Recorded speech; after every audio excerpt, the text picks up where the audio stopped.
game last night with Auburn and Alabama. In the end zone, it's caught by Gordon. He's over 200 yards. This has never happened back-to-back in the history of pro football, and he takes it 95. Bring it up.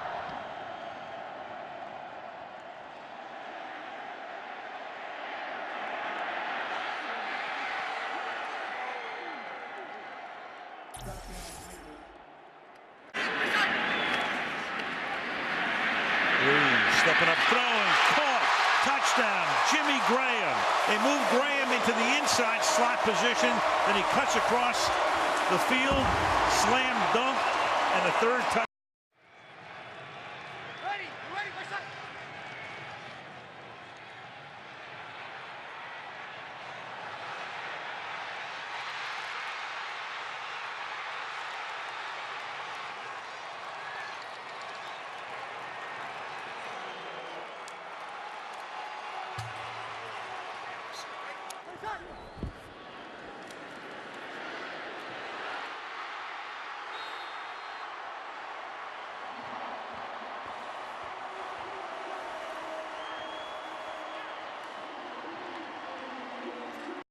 I definitely think they should, myself being a former collegiate, player. It's weird because, the school's making money off you, you don't get to see any of that. And it's crazy because you can't even go to a restaurant and somebody offers to pay for your meal and you can get a violation for that when you're making millions, hundreds of millions of dollars off of the name of my name, and it's my name, so I feel like I should have the right as a college student to get paid for that. But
by improving and developing and playing more, rather than taking that gamble and that risk that you will be able to sustain a career by being not a high draft pick.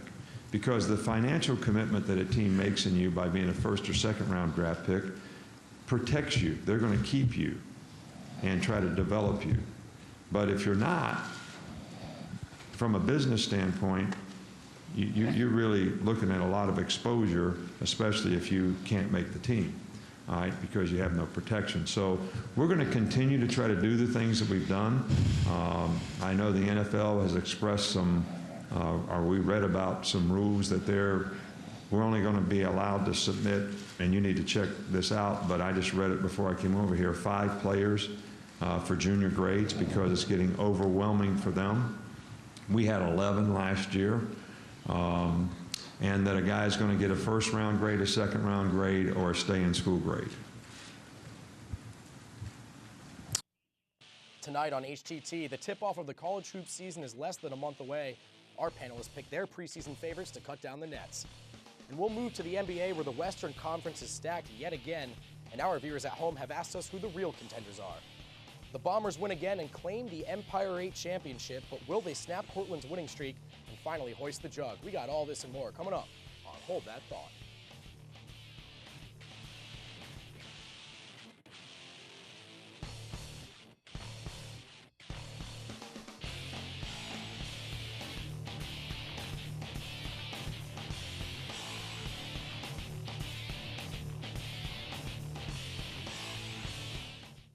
Hey, how are you? It's Monday night, it's 9 o'clock, and that means it's time for Hold That Thought here on ICTV. My name is Brendan Vogt, and if you're not familiar with the program, each week 3 of our panelists debate 6 of the hottest national and local sports topics. You, the viewers at home, decides who wins the show and who gets another point up on that season leaderboard. So let's welcome in this week's panel. Leading things off is my good friend, Griffin Haas. Welcome, Griffin. How are you, Brendan? And next up on this panel, you may recognize the anchor from Sports Final or Newswatch 16, but he's also on Hold That Thought. Michael Schwartz, thanks for coming in. I appreciate that. I'm not your good friend too, Brendan, but I love it. And rounding things out on this week's panel is last week's winner, Jenna Harner. Hey, how's it going? Glad to be back. Good, Jenna. Let's get into the first topic. The dictionary defines the word potential as having or showing the capacity to become or to develop into something in the future.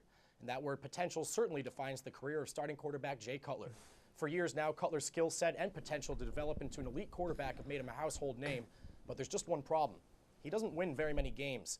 After an embarrassing defeat to Green Bay last night, Griffin, the question is certainly begged, is it time for Chicago to give up on Jay Cutler?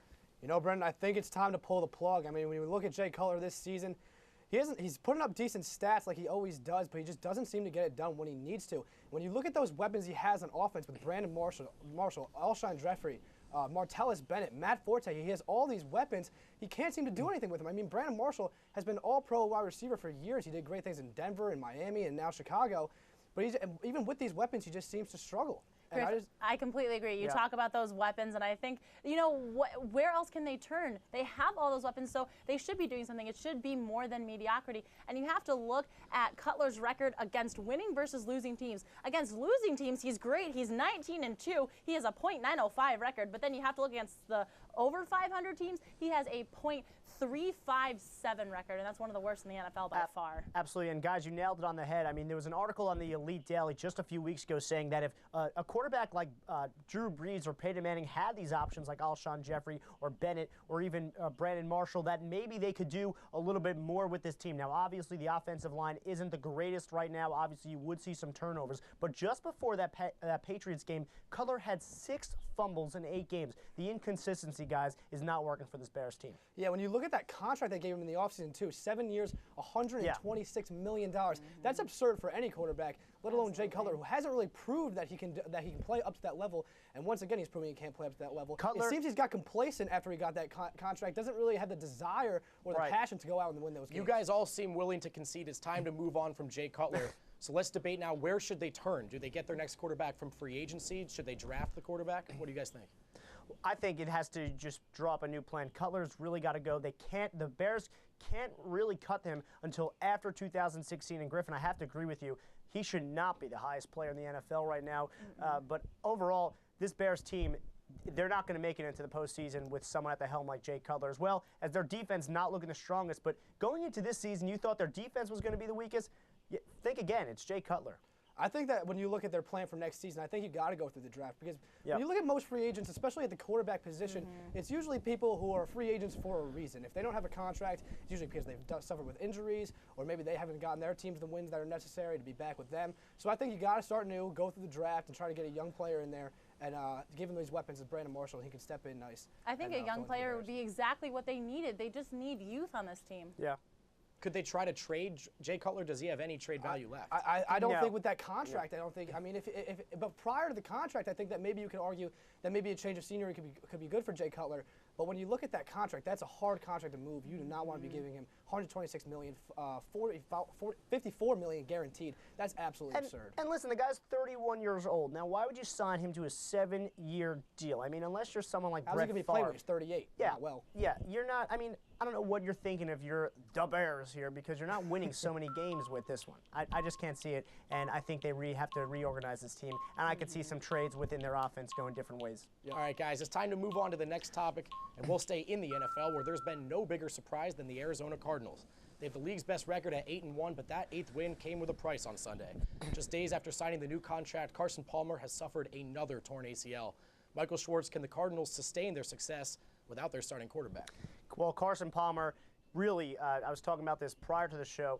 you know, Carson Palmer, one of the best quarterbacks coming out of his Heisman Trophy year coming into the NFL. Now, he will be replaced ideally by Drew Stanton. Drew Stanton coming in with just an under 55% pass completion percentage. Not the best there. And then you look at some of the offensive targets like Larry Fitzgerald. Yeah, Fitz is good, but he's not going to carry this team to a long win. Now, thankfully, they have an 8-1 record. Now, I can't see them beating the Seattle Seahawks in 2 weeks at home, but yet again, I cannot see the Arizona Cardinals not in the playoffs.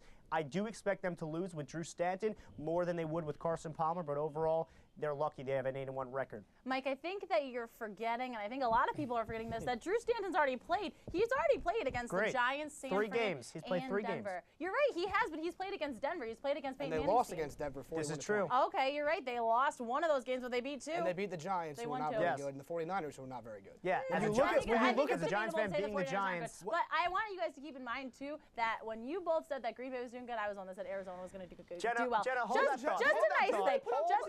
Okay. Hold on here. Hold on. Okay.